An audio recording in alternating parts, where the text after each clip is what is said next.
अस्सलाम वालेकुम।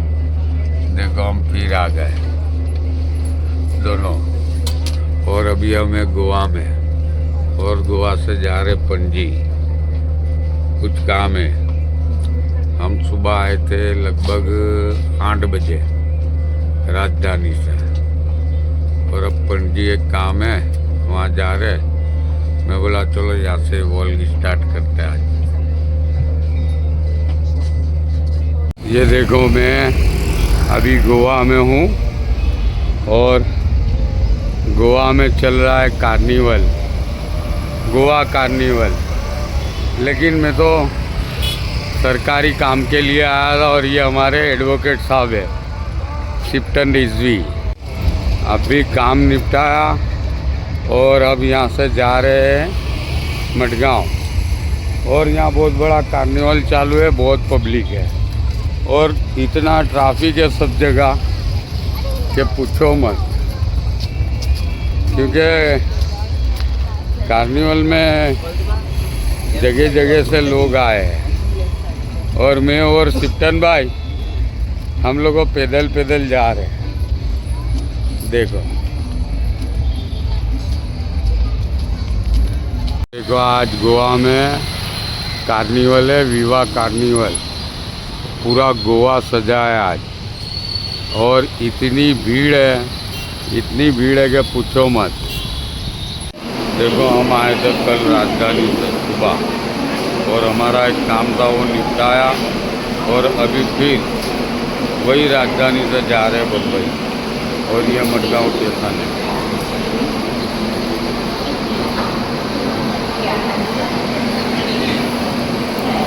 और ये हमारी ट्रेन है। अभी हमारा बहुत देर चालू, हम पहुँचेंगे 7 बजे। अभी मैं खड़ा हूँ द्वीनगर और तुर्बे, द्वीनगर और तुर्बे के बीच में मैं आया हूँ एक जनरेटर देखने, और अब जा रहा हूँ यहाँ से एक जनरेटर देखने, और फिर उसके बाद क्या प्रोग्राम है नक्की करेंगे, क्या होता है क्या नहीं। और ये द्वीनगर और तुर्बे के बीच में खड़ा हूँ, और आज है दूसरा रोज़ा, रोज़े में भी काम चालू है इंशाल्लाह। देखो ये मेरे साथ मुश्ताक भाई है, हम लोग आ गए ये जनरेटर देखने। ये है 625 kV का, और अभी देख के बस निकला हूँ। अभी जनरेटर देखने निकला। हाँ ये डीजल टैंक, अभी जा रहा हूँ दूसरा।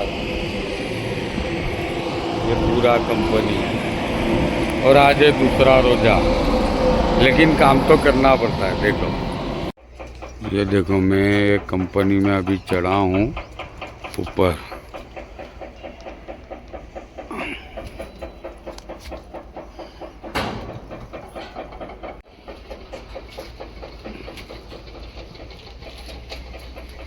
ये माल चेक कर रहा हूँ।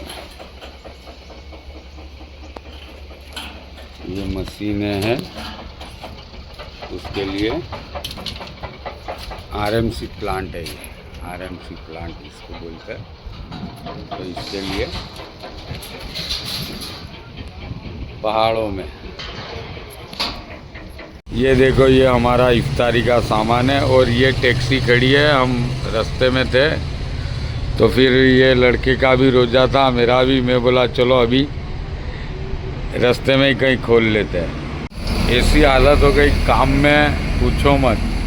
तो अभी ये रास्ते में इफ्तारी की, और ये एक भाई की स्नैक्स की दुकान दिखी। गोविंद स्नैक्स। कौन सी? गोविंद स्नैक्स। ओवी स्नैक्स। गोविंद स्नैक्स। हाँ। तो ये भाई बोले मिसल पाव है। मैं बोला लाओ कोई वादा नहीं, यही दे दो। ये देखो, क्या नाम आपका भाई? मेरा नाम आकाश। हाँ, तो रोजा खोलने हम यहाँ रुक गए। हाँ अच्छी बात है चाचा, आ जाओ। इफ्तारी करके कुछ मिला नहीं। ये तरबूज और भजिए थे, तो हमको यहाँ मिसल पाव मिला, तो मैं बोला चलो थोड़ा खा के ही चलते हैं। अल्लाह का बहुत बड़ा शुक्र है कि मिल जाता है कुछ न कुछ इफ्तारी करने के लिए। दोनों आराम से बैठ के इफ्तारी कर रहे हैं। ये देखो आज दूसरा रोज़ा और तीसरी तरावी पढ़ के अभी मैं निकला हूँ और कहाँ हूँ मालूम है? मालवनी की मस्जिद है कच्चे रास्ते पे, जहाँ जब मैं यहाँ रहता था तब मैं यहाँ नमाज़ पढ़ने आता था तरावी। कच्चे रास्ते पे अंदर आते ही पहली मस्जिद है। देखो अभी मैं खड़ा हूँ, मेरी किस्मत मुझे यहाँ खींच के लाती है। 2 तरावी पढ़ी गोवा में और ये तीसरी तरावी पढ़ रहा हूँ यहाँ मालवनी में।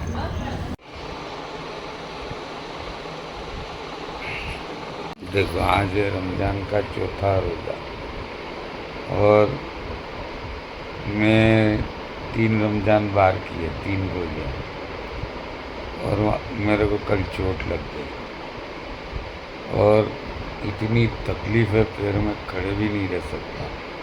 हालत की भी हालत है, क्रैक हो गया साइड पे से। तो डॉक्टर बोले कम से कम 20 दिन आराम करना पड़ेगा। क्या मालूम किसका दिल दुखा होगा, तो अल्लाह ने ये सज़ा मिल गई। खैर ये सज़ा नहीं है, अल्लाह की तरफ से है बस। ये है सूरत का रिंग रोड खालसावाड़ी मैदरपुरा, और मैं अभी आया था मैदरपुरा पुलिस स्टेशन, जो मेरे को पासपोर्ट की एनओसी मिली है। ओ मेरे 17/2 को मैं पासपोर्ट ऑफिस में गया था, मेरा अपॉइंटमेंट था, और वहाँ जाके मैंने पूरा सब डॉक्यूमेंट सब दिए, लेकिन अभी तक मेरा पासपोर्ट ऐसा लटकता ही रहा। और लोग ऐसी लोगों को दुआ देते हैं कि मैंने अभी 2-3 दिन से एक वीडियो देखा, वो वीडियो में लोग दुआ देते हैं कि अल्लाह हर किसी को उसके घर की ज़ियारत नसीब फरमावे।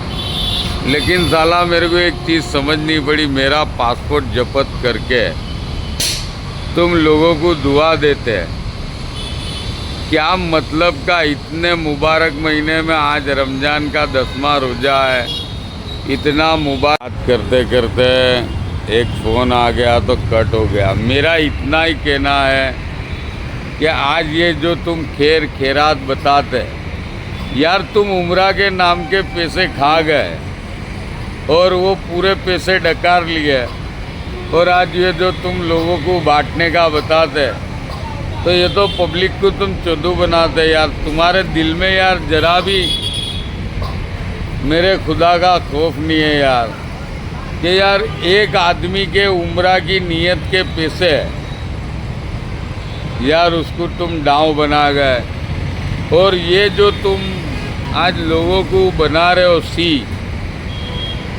कि 10 लाख रुपए मैंने हज के, अस्तगफिरुल्लाह अस्तगफिरुल्लाह अस्तगफिरुल्लाह।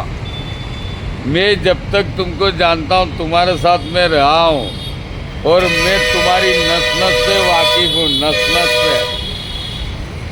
जो औरत अपने शोहर को 10 रुपए की चीज़ नहीं दिला सकती, वो यार 10 लाख रुपए बांटेगी।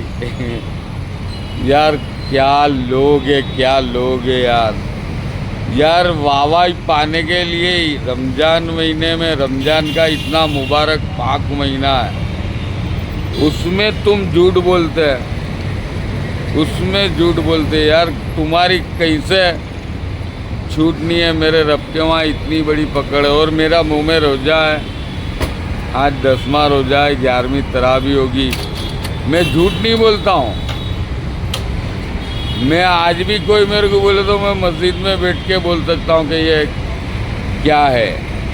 और जिनके पैसे का दांव बना लिया, वो तो छोड़ो यार, उम्रा के पैसे का दांव बना लिया और बैठ के सफाइयाँ देते कि मैं खैर खैरात करती हूँ, ये करती हूँ। अक्की दुनिया खैर खैरात करती है। मेरे अल्लाह ने सब कुछ सखी और गनी बनाया है, लेकिन कुछ लोग लेते देते वो बोलते नहीं है कौन सखी है न कौन गनी है। बराबर हक की दुनिया। और देखो मुसलमान के दिल में अल्लाह ने इतना रहम डाला है कि अगर वो किसी का दुख देख लेता है तो उसके पास 10 रुपये होते हैं तो उसमें 5 रुपये दे देता है। तो ये लोगों को सी बनाना, किसी का घर लूटना और फिर लोगों को बांटना और ये सब तामझाम बताना, अल्लाह के वहाँ बहुत बड़ी पकड़ है, बहुत बड़ी। और रहा सवाल मेरा पासपोर्ट, मैं तो लगाऊं मेरा पासपोर्ट बन जाएगा, थोड़ा लेट बनेगा, लेकिन ये जो तुम पब्लिक को सी बनाते हैं, अस्तगफिरुल्लाह अस्तगफिरुल्लाह। अल्लाह सबको माफ़ करने वाला है, लेकिन ये फना है, ये दुनिया फना है, वो बका है। हाँ, इंसान को अपनी पीठ दिखती नहीं है, इंसान सोचता है कि मैं यूँ कहता हूँ। देखो तुमको बताऊँ, रमज़ान के 10 दिन पहले, चलो थोड़ी दो दोस्त आए फिर बात करता हूँ। तो ये जो कुछ हकीकत मैंने बताई ये बिल्कुल सही है, डंके की चोट पे। देखो मैं जिनके साथ इतने साल रहा तो मैं उनको पूरी तरह से जानता हूँ, उनकी रग रग से वाकिफ़ हूँ कि वो क्या है और वो क्या कर सकते हैं, बराबर। तो ये सब एक भपका है, ये खेर खेरात। अल्लाह ने ये दुनिया में ऐसे गनी बनाए हैं कि वो ज़कात के पैसे से लोगों को कारोबार खुलवा देते हैं, किसी का मकान नहीं है उसकी छत करवा देते हैं। तो वो ये बहुत छोटी बात है कि मुझे देने वाला बनाया और मैं देती रहती हूँ, ये करती हूँ। गलत है ये सब, मैं ये चीज़ में मानता नहीं। और देखो देना, कोई इंसान ऐसा सोचता है कि मैंने इसको दिया, मैंने इसकी मदद की, तो वो बेवकूफ़ है। मेरी अल्लाह की जात के सिवा कोई किसी को कुछ दे नहीं सकता है। हाँ, अल्लाह ने तुमको उसके नसीब का दिया और तुमने उसको 5-50 रुपए की मदद की, बस, तो तुमने कोई बहुत बड़ी टोप नहीं फोड़ दी। तुमने लोगों के दुनिया भर के घर उजाड़ के ये तामझाम बसाया है, बरा अल्हम्दुलिल्लाह। तो ये जो तामझाम तुमने बसाया है ये तुम जानते तुमने किस तरह बसाया है। तो ये बंद है, इसको खोलने की जरूरत नहीं है। रमज़ान महीने में क्या है, मैं किसी का बुरा बोलना नहीं चाहता, लेकिन ये मेरा दिल जलता अंदर से, क्योंकि मेरे को जाना था रमज़ान में उम्रा करने और बिना मुफात ये औरत ने मेरा पासपोर्ट ले लिया, बस। खैर अल्लाह सबके हक़ में बेहतर करे और सबको अच्छी समझ देवे और सबके हक़ में खैरो बरकत का मामला फरमावे। मैं तो यही चाहता हूँ। देखो हर इंसान ये दुनिया में दुख तकलीफ़ों में मुश्किला है। मैं ये चाहता हूँ कि तुम सुकून से रहो, हम भी सुकून से रहे, और ज़िंदगी कल ख़त्म हो जाने वाली, कोई कुछ लेके नहीं जाना है, सब यहाँ ही रख जाएगा। और जो तुम्हारे कर्म होंगे अच्छे, जो तुमने ये दुनिया में अपने लिए कुछ किया होगा अल्लाह के घर ले जाने के लिए, वो तुम्हारे जेब में आएगा। बाकी जब तुम जाएंगे तो दोनों जेब खाली जाएंगे, सब इधर ही करा धरा रह जाएगा, बराबर। और आज क्या बताऊं कितनी गर्मी, आज 10वां रोज़ा 36 डिग्री सेल्सियस गर्मी है और हालत की बेहालत है। और मैं मेरे पासपोर्ट के लिए, अल्लाह गवाह है, मेरे मुंह में रोजा है, मैं बहुत परेशान हूँ पासपोर्ट के लिए। लेकिन आप देखना, तुम भी यहाँ हैं, हम भी यहाँ हैं, ये औरत को अल्लाह कभी नहीं छोड़ेगा। ये मेरी अतरली की बद्दुआ है, ये लिख लेना। मैंने बहुत कुछ गवा दिया ये औरत के पीछे, बहुत कुछ गवा दिया। बस उसके मोहब्बत की खातिर मैं सोचता था जब वो मिली और हमारे शादी हो गए तो मैं सोचता था यार ये दुनिया में कोई मेरी माँ से ज़्यादा प्यार करने वाली औरत मेरे को अल्लाह ने दी। तो 2 साल तक तो मैं ऐसा समझता था मैं बहुत बड़ा नसीबदार हूँ, बहुत बड़ा नसीबदार। लेकिन जैसा ही रियाना बोस का कांड हुआ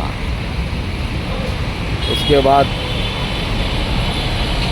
क्या हुआ मेरे साथ मैं जानता हूँ, मेरा अल्लाह जानता है। देखो मैं किसी को कहूँगा तो कोई मेरी तकलीफ़ दूर नहीं करेगा, बस मैं तो मेरे अल्लाह को कहता हूँ, रोता हूँ, गिड़गिड़ाता हूँ। अल्लाह सब पे रहम करे। और तुम मानिए नहीं, रमज़ान के 3 दिन पहले से मैंने रील बनाना भी बंद कर दिया कि मेरे अल्लाह ने इतना मुबारक महीना नसीब किया है तो फिर मैं उसकी इबादत में, और इबादत तो क्या करेंगे, अपनी इतनी हैसियत नहीं है कि अपने जो टूटी फूटी हो गई इबादत बस उसी में अपनी आखिरत की और अपने मरहूमीन की मग़फ़िरत की, बस यही और इस्तिग़फ़ार की तस्बीह चालू रहती है। अल्लाह हम सबको हिदायत दे और हमारे मरहूमीन की मग़फ़िरत करे और तमाम आलमीन की मग़फ़िरत करे। माह रमज़ान के मुबारक महीने में जितने भी लोग परेशान हैं, मेरा अल्लाह उसके प्यारे महबूब के सदक़े तुफ़ैल, उनके ख़ानदान वालों के सदक़े तुफ़ैल तमाम आलमीन की परेशानी को ख़त्म कर दे और उनके हक़ में खैर व बरकत का मामला फरमा दे। ये मेरी दिल से दुआ है। इजाज़त लेता हूँ आपसे, दुआओं में याद रखो और तौबा की तस्बीह जारी रखो। या अय्युहल्लज़ीना आमनू तूबू इलल्लाह तौबतन नसूहा, ऐसी तौबा करो जैसी नसूहा ने की। मेरा अल्लाह ज़रूर कबूल करेगा। अल्लाह हाफ़िज़, सब्बा खैर।